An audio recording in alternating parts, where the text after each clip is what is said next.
welcome to the Man United Agenda. This is your Monday night show. The time is 9:02, and for the next 30 to 40 minutes, myself, Yaba, and Mr. B are going to wrap our heads around this whole transfer news malarkey that is apparently bubbling about a Maguire new contract. I know there's somebody that's definitely going to be getting their 5 cents in on that. There's this whole speculation of a partial sale or an investment or a full sale.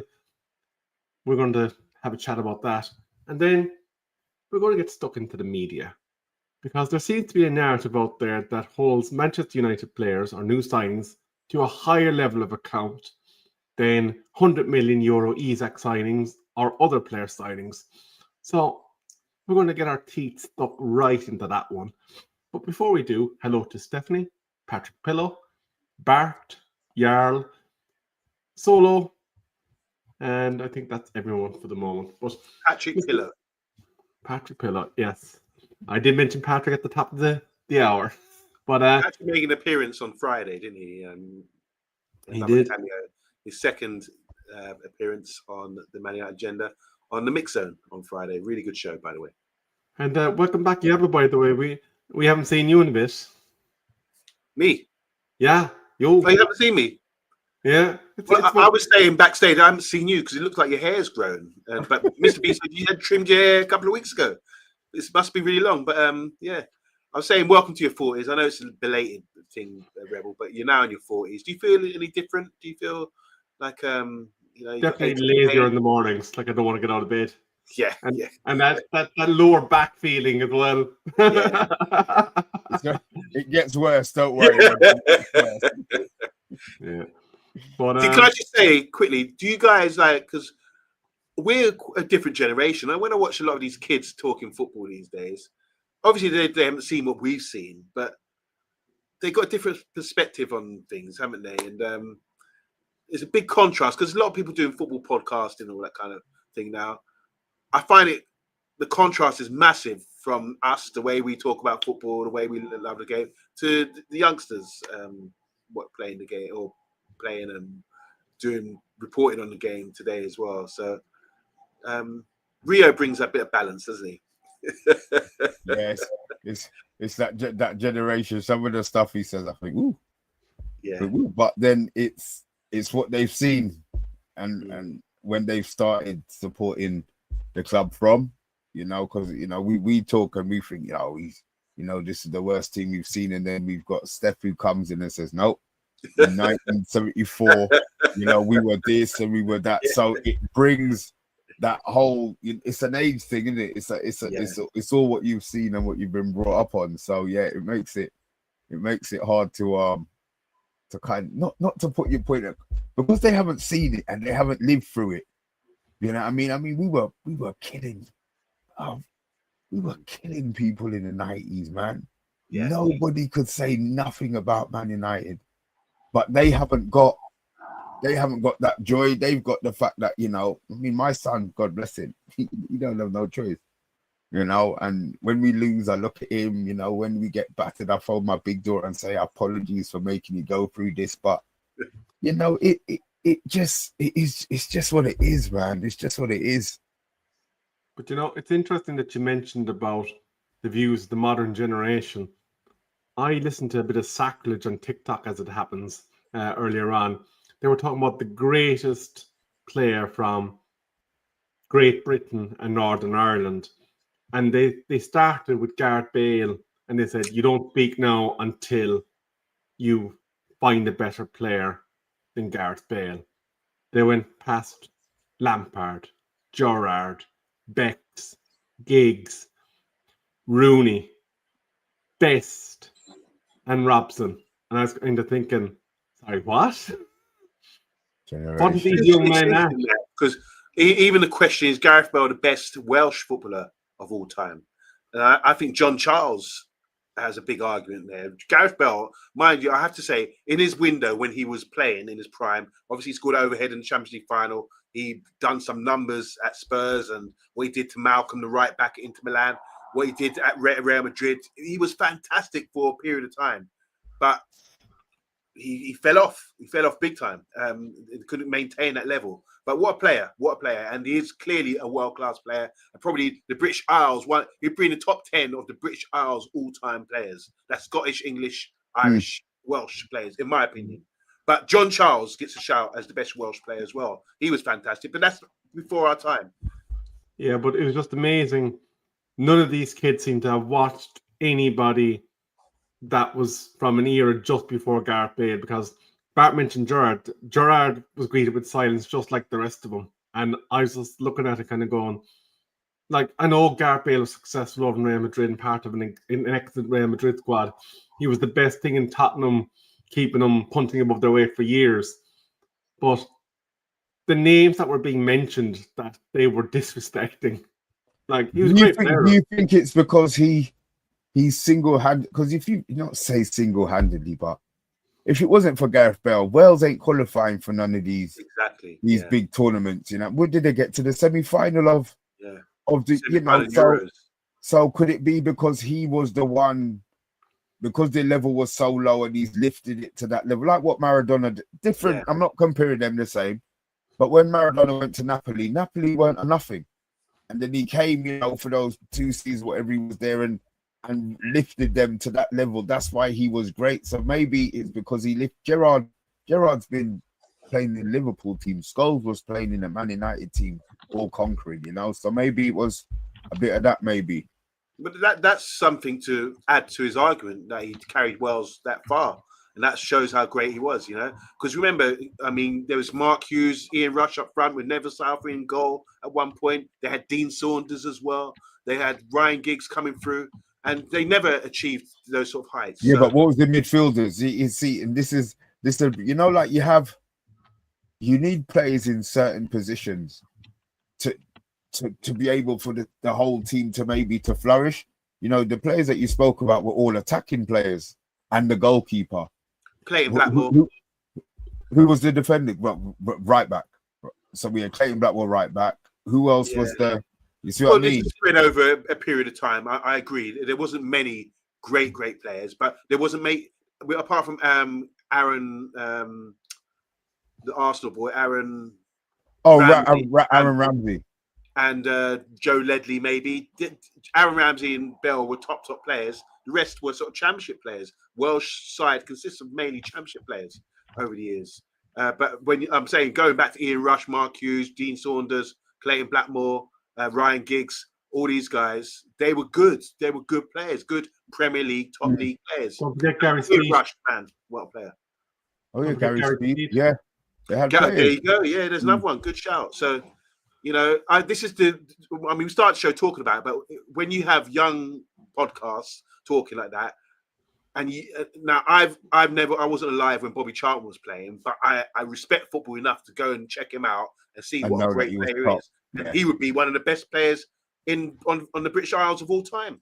He's a Ballon d'Or winner, 2-footed, could shoot from anywhere. This guy was absolutely outstanding. But I've never seen him play, but I would never dismiss him in my argument. I wouldn't just focus on my era, what I've seen from 70s to 80s or going up.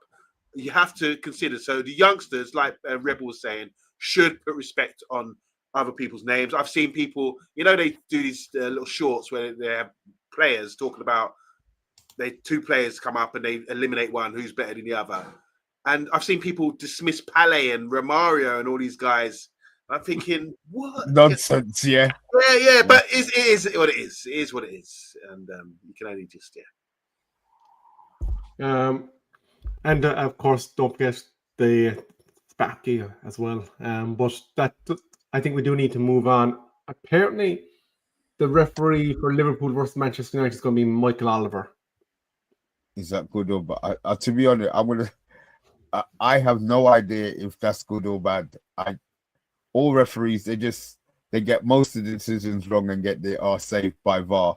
So whoever it is in the game, it doesn't really bother me. Is that good or bad, Michael Oliver? What's the? Yeah. Well, for me, this is to say when we manage on the weekends, I can't stand it if they come off the pitch and we get a bad result and they blame the ref. You take a look at yourselves. You know the rules. If the ref has to give something, don't give him an opportunity for us to be talking about the ref. And that applies for the Premiership as well. And I just don't want to be hearing at the end of the game, if we get a bad result against Liverpool, that it's the refs coming up and it's refs' fault. That I just want to hear about our players. Take accountability. Well, I think the best refs are the refs that are anonymous for the whole game, that they do their business, but nobody actually thinks to actually comment on them. But that does take us to our main stories. There's 42 of you in the chat. If you are new here, we still have an opportunity for you to win a Man United jersey. We're just looking to get to 4K subscribers. Hopefully we can do it this side of Christmas, because we do want to give you, one of you, an early Christmas present, and that is a Manchester United jersey of your choice with name and number on the back, should you choose. And of course, if you don't want that, we can give it to you plain and neat, because I know a lot of our vintage prefer not to have names and numbers at this stage at the back of our jerseys. But gentlemen, since Thursday, maybe even Wednesday night, there's been all this chitter-chatter about them across the water and how that they're going to rug pull Sir Jim Ratcliffe, that they're going to sell the whole club because they want to get out before 2027 to maximize profits. This has sent the stock market into a bit of a tizzy. And as of about 20 minutes ago, the share price is now at $17.03. It was, I believe, under $15 before all this started. So that's $2 of a rise. And I think somewhere in the region of a 15% increase in share price since all this story started. Now, what is the significance of the share price?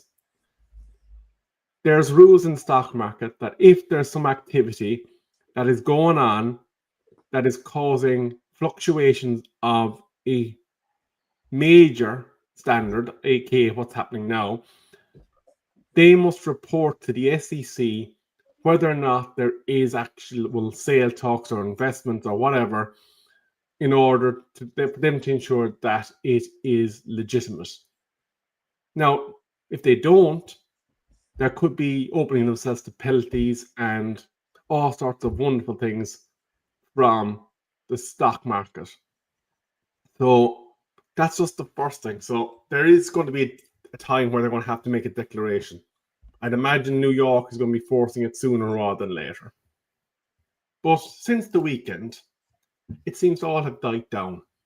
And the only person that seems to mention about meetings taking place for acquisitions or sales is a man that wasn't even on the transfer Twitter radar until David Ornstein gave him credit on a post about some particular transfer during the summer. And now he's posting this. Our sources at Man United are reporting that the UAE-based consortium are meeting officials in London at 1 p.m. The UAE officials are very serious about purchasing the club, and the Glazers are open to all possibilities. Now, here's the thing for me before I throw it over to you. Is it not reasonable that if there is legitimate sales talk or legitimate investment talk, that it wouldn't be officials from Manchester United Football Club that would be attending such a meeting? It would be one or both of the two main Glazers and Sir Jim Ratcliffe. Are we looking at the media, and we're going to be focusing on the media a lot today, looking to capitalize by spending a lot of ink putting out stuff about Manchester United because it generates clicks and it generates income? Something's happening, Rebel. The fact that the club didn't shut anything down or hasn't shut anything down, I think maybe there is something happening. Whether it's a full sale, probably not. I think it may be more to do maybe with investment, maybe. For the Glazers to sell up now when the stadium's on its way would surprise me. Yeah, it's not here. They haven't started building, but we all know something's coming. The thing that I find kind of, not funny, because it's life. It's not my money, but Ratcliffe has put all of this money in, and it sounds, from what I'm hearing, it just sounds like they can just accept a bid from whoever for the club, and Ratcliffe can't say nothing. Will Ratcliffe get his money back? You know, if it's a profit thing, I don't understand how he's just gonna let this happen. So this is the part that I need some kind of explanation on. People are talking about this Dragon thing. I have no idea what that is and what it means. So I'd like an explanation on that as well. Yeah, I'm more thinking about Ratcliffe in it, and the fact that he's put his money. The Glazers, I think they would shaft him. I think they would shaft him and don't give a shit, because they've had 20 years of abuse or however it is. He's come in now. They're still getting their abuse, but it's Ineos. Ineos and my guy Ratcliffe is the face of the club, so he's the one. So they're sitting back chilling. So why do they want to sell? I mean, look, maybe because they know they have to spend money. Again, who knows? But nobody's really gonna know what's going on until somebody comes out and says, I mean, this guy Indy Carla, fair enough. You know, props for what he's saying, but a meeting at 1 o'clock. Come on, man. And nobody else has said nothing. It's now 8 hours after the so-called meeting and nobody said anything. You know, sometimes it's better these guys just shut their mouth and stop making up stories. Yeah, you got one or two right, but don't start taking the mickey now. You know, giving times and meeting dates and stuff. So Before I come to you, Yaba, you asked about the drag-along clause, and this is my understanding of what's after occurring. There was a fixed date where Sir Jim Ratcliffe had first refusal. Now there's a thing called the drag-along clause. And what that means is, in order for him to get acquisition of the club through his Ineos vehicle or to whatever investors he kind of garners together to help him with the purchase, he would have to match, say, for argument's sake, a UAE, just throwing it out there because that's the topic of choice today. He would have to match whatever they put on the table. Now, if he can't match it, and it's 100% sale of the club, he bought at $33 per share, approximately. It's currently in the region of $15 per share below that. So he would essentially lose half his investment in Manchester United Football Club if that is the agreed sale price. So he's on very tenuous ground. Now, here's where I see the problem, and this is what I want to throw to Monday.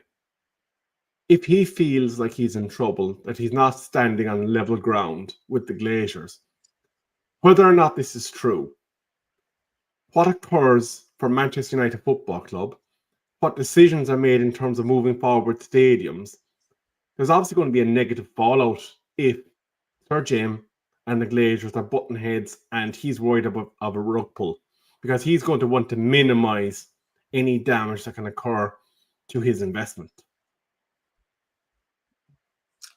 Yeah, just to put it, I mean, look, Ineos has come in and they've, you know, kept the club running. They haven't, I know Mr. B said they've invested some money, they have, but it's not been tons like you would get from a Saudi investment or a UAE investment. But what they've done, they've put things in place for a slow strategy to build the club, to have a slow, gradual improvement, which like the training facilities being done. And there's talk about a stadium as well. That was a big announcement as well. And they wouldn't announce it unless there was something there. So if you're going to put a project together, you have to first provide the backing, the money. Where's the money coming from? We heard us talk about going to the government, the councils, and getting investments from there. So they have to sniff around and see where can we get investment to get this project up and running. And lo and behold, they're having a meeting with people from UAE or investors, people who want to invest and do business with. This is how I understand business is done. So I don't know about the takeover and all this kind of thing, because like Mr. B said, and like you guys are saying, Ratcliffe, I think, is here to sort of establish himself and get something done. So he's not about to sort of lose money on a short-term thing where he's going to look like a bit of a beanhead by going in and failing. That's not his style. He's always been successful. So I don't think that's going to happen.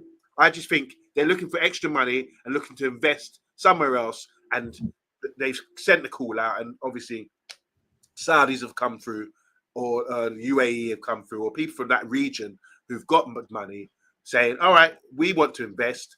let's make a deal, for the future.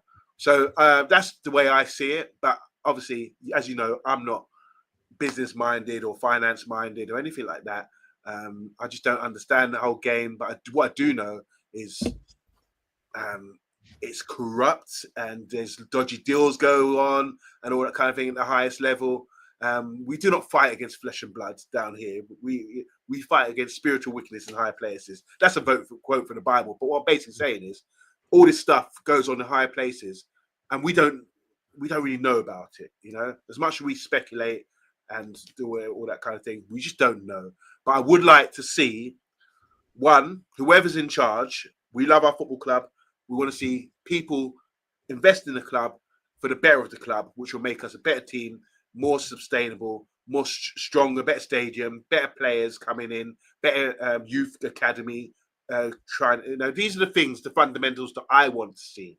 And how they go about that, whether it's Michael Knighton back in the day, or whether it's the Glazers, or whether it's, all these previous investors in the club.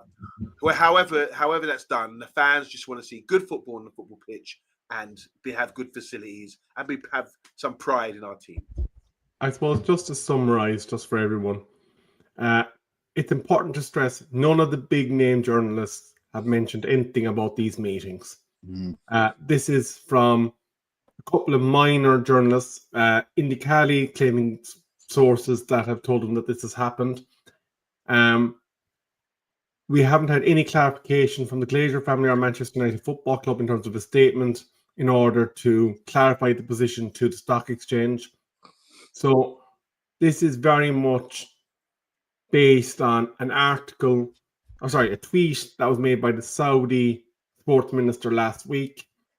That then got doubled down by a secondary tweet about investment and how it wasn't from his country. But we do not know anything at this point. And I suppose the one thing that is important to consider is Sir Jim Ratcliffe and Ineos. They are minor shareholders. And at some point, he's going to have to come to a decision where he cannot be the tail that's wagging the dog, because it's not going to make sense for a minority shareholder that can be ousted by this drag-along clause at any time to continue to pump their resources into a club that they might not have a say on in terms of the long-term viability and direction of that club. It's something that we're going to keep an eye on, but frankly, at this point, I think I don't give a damn. it's not an issue for us. Gone with the wind. No, I is that do- Gone with the Wind? Frankly, my dear, I don't. It's Wuthering Heights. Yeah, Wuthering Heights. Yeah, that's the one. Yeah. but stay on the topic of the media. We've been seeing all little barbs and little nibs about Manchester United's business over the last couple of years, and obviously these publications love talking about failure and the demise of Manchester United Football Club because it makes them a lot of money. Now, recently, they've turned their eyes on Mr. Sesko, a man that's recently got his first 2 goals for Manchester United Football Club. And I believe one of the quotes was, his job is to come in there and to score goals. But on the other hand, this same media machine, talking about Isak, just as one example, and not selecting him out of malice or anything, it's just one particular quote that was mentioned. £100 million Isak needs time to settle in and acclimatise to the system of work. Talk about double standard bull manure of the highest order. But this has been doubled down today with 2 graphs that I'm going to bring up. And I'm looking forward to your learned opinions on this. The first one is about the worst individual signings made in the Premier League according to football agents. On top of that list is Benjamin Sesko.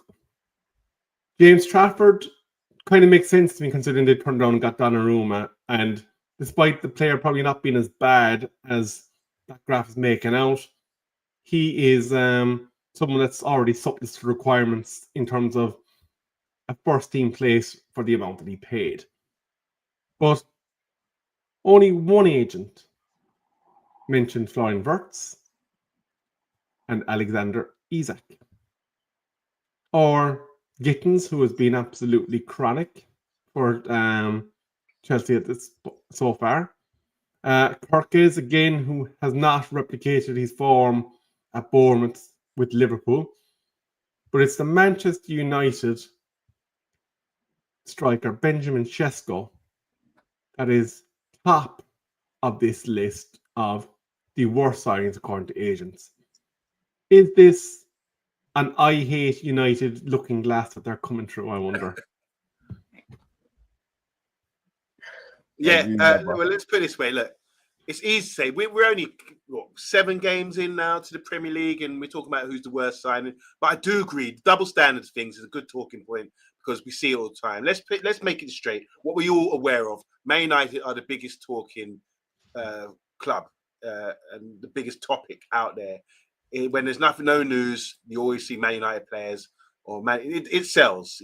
For some reason it sells. So I was posed the question the other day: if we spent 100 and whatever million it was on Wirtz, like Liverpool have, and he wasn't performing the way he was, would he be getting more stick if he was a Man United player? And the answer is yes. The answer is definitely yes, he would. Same with we're talking about Isak.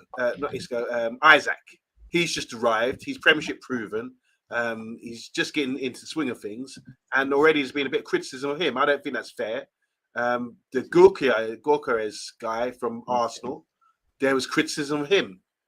I don't think that's fair yet. You got people are just a bit unfair, and they do have a lot of double standards when criticizing players, and there's a lot of bias involved as well.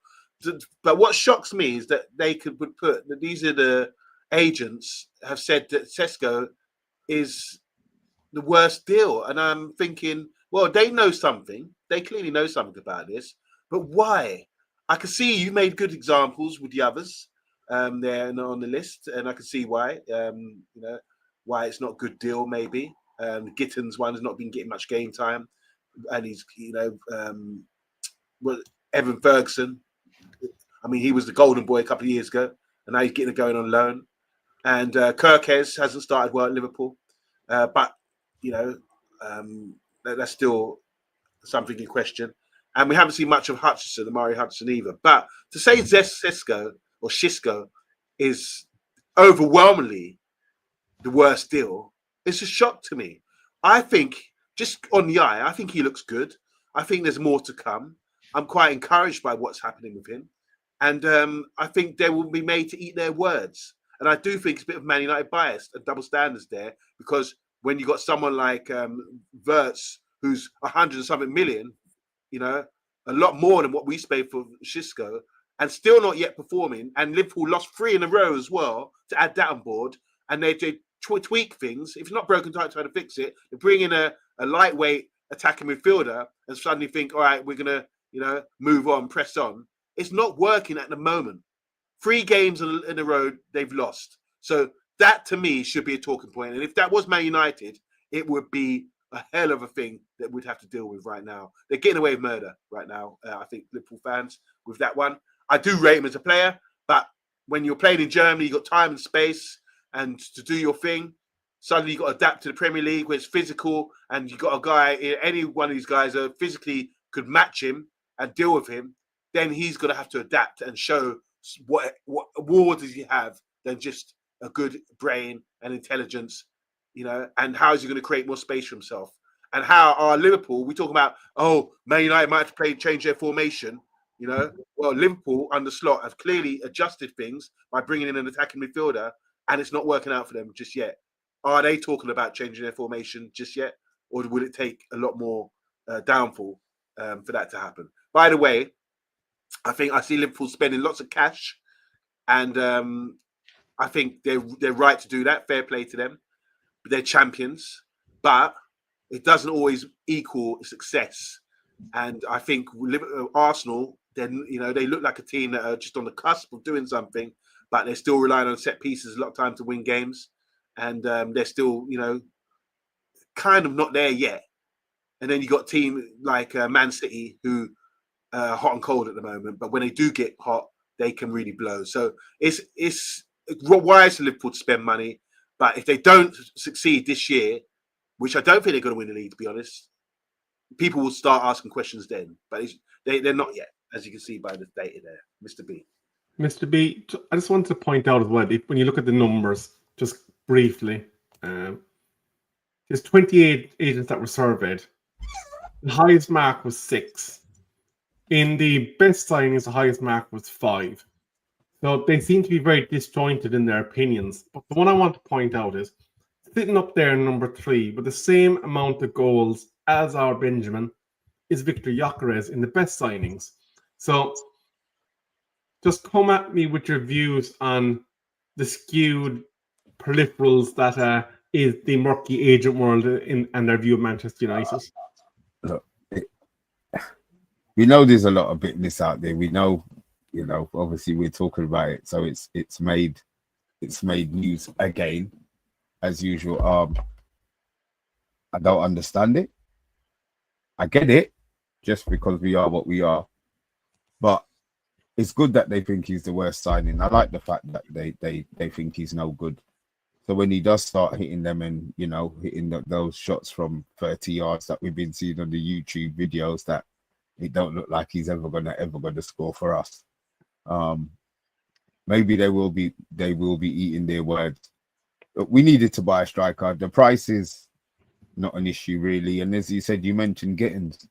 He needs to adapt to the Premier League. Okay, well, Isak now needs to adapt to a new formation, and a new team and a new language and driving on a different side of the road. So these are all things that it is what it is. He can only shut them up by scoring goals on a pitch, and I'm confident that he scores more than Gyökeres for the rest of the season, Premier League wise. There you have it. And just to kind of finish up on this topic before we get to Yaba's favourite man in the world, is Starboy, the person he has a picture of over his bed, Harry Maguire. They also ranked the teams in terms of their transfer business. Now, I actually get it if they include our departure side of things. But if it's solely on our acquisitions, this is an atrocity. Well, who we brought in? And we brought in Xisco, who's one of the highest rated players out there. Look at the market before the transfer window. Yeah, you have João Pedro who's been bought. Now compare them with Xisco. You had Gyökeres and you got Isak. Now these guys, Isak's gone for double the money because he's proven the Premiership. You got Delap as well. That's was decent money, 50 million or whatever they pay for him. So you compare João Pedro, Isak, Gyökeres, and Xisco, and who's got a higher ceiling? We've got value for money because you've got a player who has got the physicality, 6'5", tall, strong, 2-footed, very fast as well, and there's a potential there. So I think for value for money, that's not too bad compared to João Pedro, who's doing it for Brighton, doing it a bit for Chelsea as well. He looks like a good player, better than I thought he was anyway. And then you got Gyökeres, who's gone to Arsenal. Can't really fail because Arsenal are a proactive team. They're doing things well. But his record in Portugal doesn't reflect what he will be doing, the numbers he would do in the Premiership. That's a given. So he's got to adapt to that as well. And when he did play in the Premier League or he's in the Championship, he was never looked upon as that guy. But suddenly he's had to go abroad to show that. So I think we've done all right with our transfers this year, to be honest. I'm quite happy with them. You talking about bringing in a 15-goal or 15 to 19 goal and Mbeumo and Cunha as well, who've got double figures, close to 20 goals. That's not bad business, in my opinion. That's ready-to-go players, good value as well for money.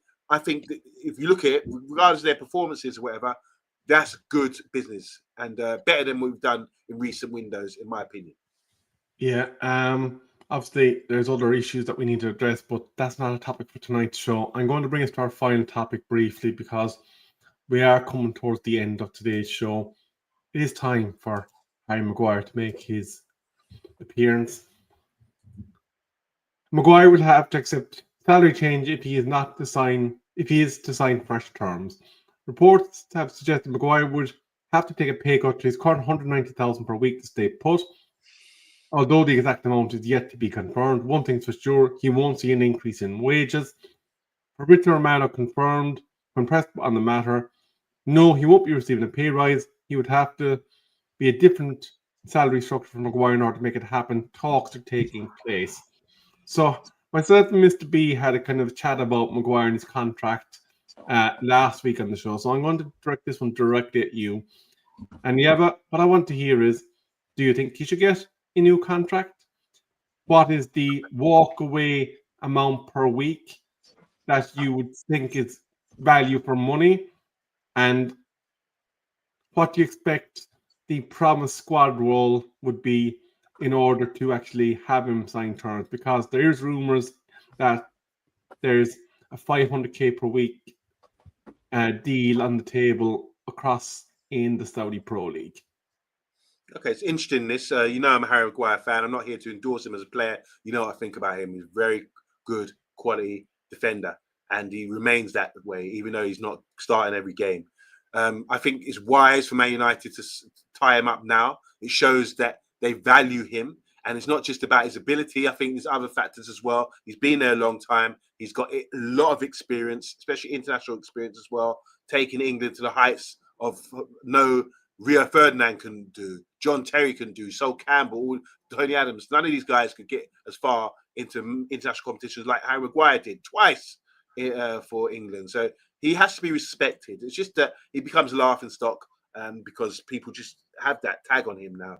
I think it's a wise decision to extend his contract. You don't want him leaving at the end of the season. Who do you replace him with? We've just got rid of Lindelof, who clearly couldn't survive as long as Harry Maguire. We got rid of other players as well.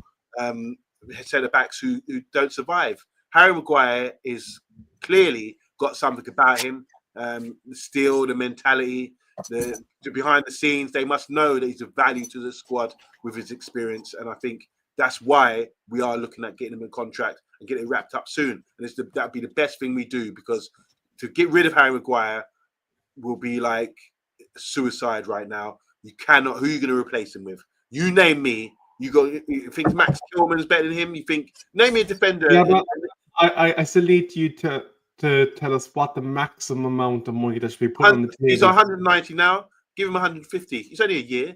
An extra year contract. No, it's 2 years they want to give him. He wants, so basically, they wanted to give him a year with an option.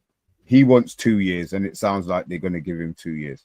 We'll give him 100 grand a week then. Right. Well, apparently they want to give. He wants 100. Apparently they're going to give him 120 grand. Well, that's good. Which makes him one of the top 10 earners at our club.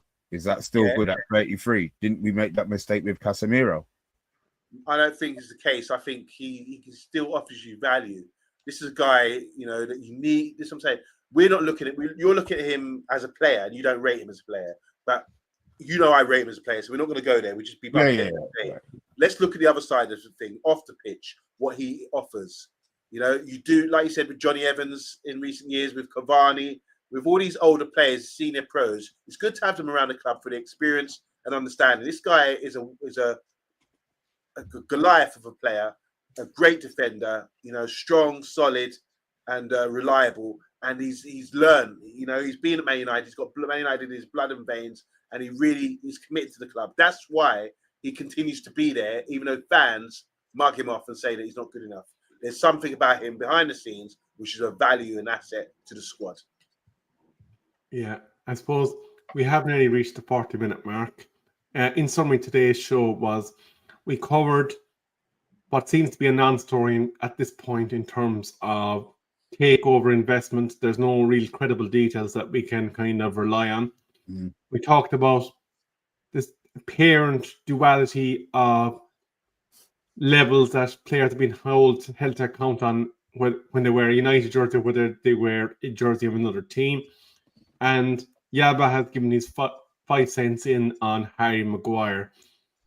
I'm not sure it'll probably be the news again tomorrow, but there is going to be a debut for a new show on Wednesday. And then we're hoping to have very special guests join us for the Liverpool preview on Thursday. And then Mr. B will, of course, have the mix zone again with a full Premier League schedule at the weekend to get his teeth into with his panel on Friday night. But gentlemen, it has been a pleasure. We have been the Man United Agenda, and it is a very good night to you all. Good night.